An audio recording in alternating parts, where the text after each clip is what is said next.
Lagyan mo na ng paminta. Saka yung ano, isimpisan mo. Ito? Paminta. Dalawa. Ano yan?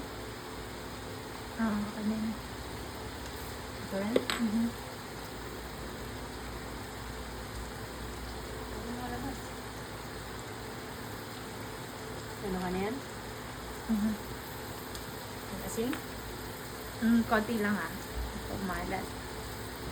Salted butter na yan. 1 pinch lang? Tingnan ko ng pinch mo. Eh. More pal.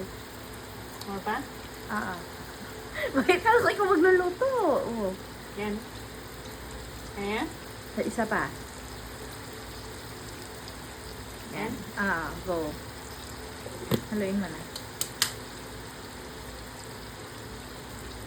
Pwede dapat nandiyan yung magtuturo. Yung ibang hipon di na